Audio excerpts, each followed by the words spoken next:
Tout de suite, ce témoignage, c'est Elie Lemel, ce rabbin qui avait été agressé, on s'en souvient, il y a 7 mois à Neuilly-sur-Seine. Il était notre invité au cours de Mini News et j'ai trouvé son témoignage très fort.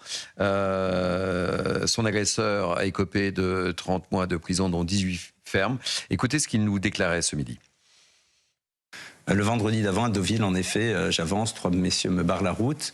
Et puis j'avance pensant que bon, ça va. Et puis là, ils me décochent un sacré coup de poing et me montrent qu'ils ont envie de continuer. Là, évidemment, je suis parti. Et c'est vrai que le vendredi d'après, ça arrive. Donc, il y a quand même quelque chose d'assez surprenant.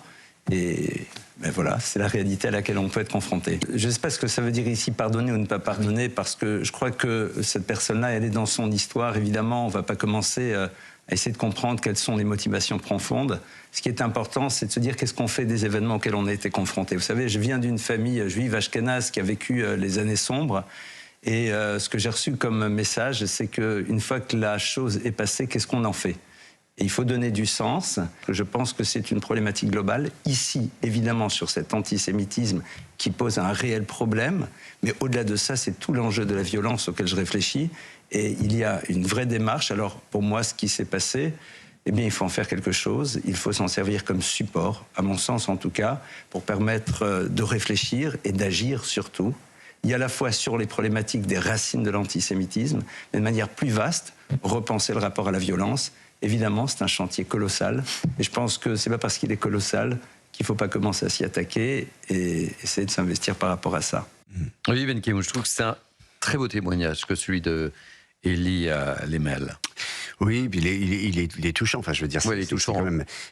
Mais je voulais simplement rappeler qu'à chaque fois, il a été agressé. 2 fois en plus. 2 fois de suite, parce que encore une fois, on a fait l'amalgame entre ce qui se passait en Israël et ce qui se passait ici. C'est au nom d'un supposé génocide, au nom d'un supposé soutien à un État génocidaire, il a été agressé pour ces raisons, et aussi parce que c'était un rabbin et parce qu'il était juif. Et ce qui était intéressant cette semaine, parce qu'il y avait une vie quand même parlementaire, à part le débat à l'Assemblée, le débat sur le budget, il y a eu quand même cette discussion autour de cette PPL, cette proposition de loi qui était défendue par Caroline Yadan pour pénaliser toute critique de la politique, enfin de pas faire de l'amalgame. L'amalgame était interdit entre la politique d'Israël et le soutien à la cause palestinienne. Ça, je trouve que ça a été très très important de la part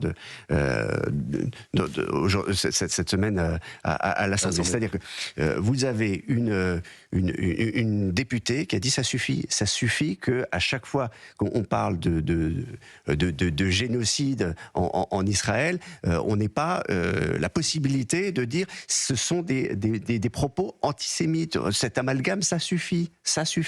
Donc ça sera discuté. Hein, c'est pas le texte est pas encore là, mais moi je trouvais que c'était très important. Elisabeth Lévy. Alors d'abord, moi je ne crois pas que la violence anti-juive réponde aux images qu'on voit à Gaza. Je crois que c'est un prétexte, tout simplement parce que apparemment les mêmes images ailleurs dans le monde ne provoquent jamais les mêmes réactions. Que je sache, il n'y a pas de manifestation monstre organisée par LFI et tous ces petits copains pour l'Iran ou pour d'autres causes. Donc je crois que c'est vraiment...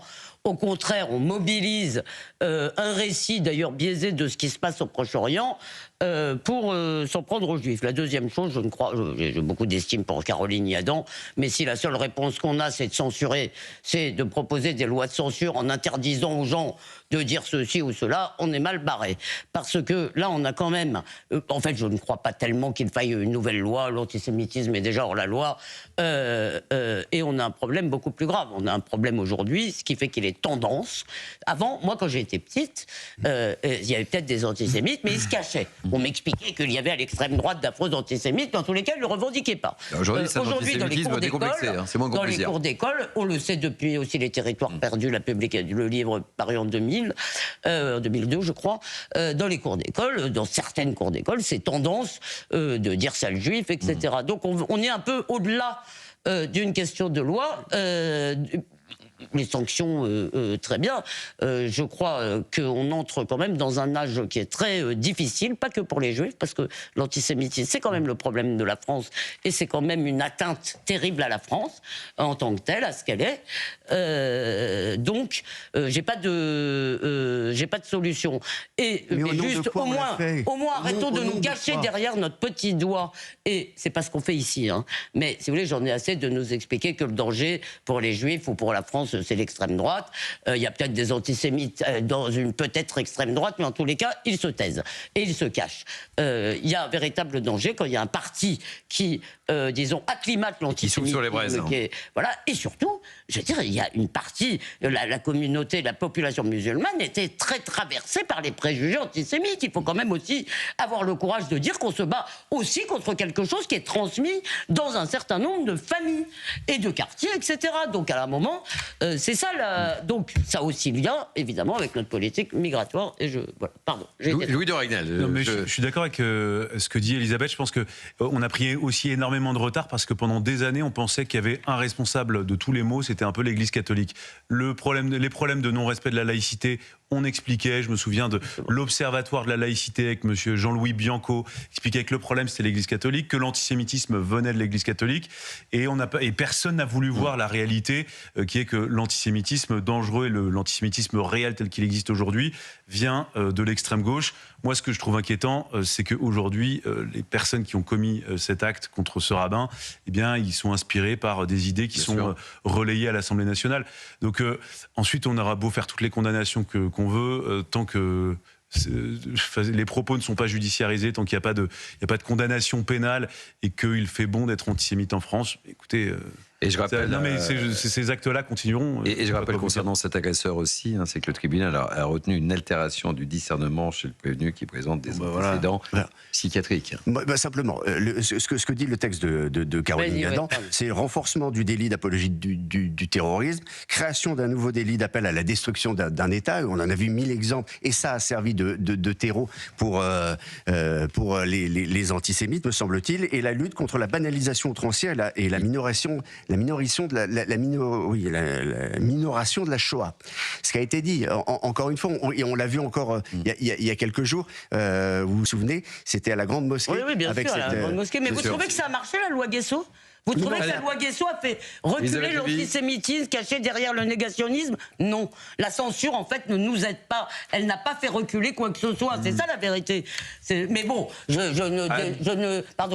ne disconviens pas des excellentes intentions de Madame Yadan, qui est par ailleurs très sympathique. Un dernier mot sur le sujet, François Coq, avant de partir en pub ce soir. Juste un mot. D'abord, les propos de ce rabbin étaient vraiment très dignes. Ouais, très dignes. Moi, j'ai trouvé très émouvant. Il nous appelle à une sortie par le haut. C'est ça qui est important. Il nous appelle à une sortie par le haut. Et pour faire le lien avec le sujet précédent, je disais tout à l'heure que nous étions enquistés dans la démocratie minoritaire. La démocratie minoritaire appelle les partis à faire des stratégies du socle, à se replier sur ce qu'ils considèrent leur électorat. Et ça conduit derrière à la polarisation.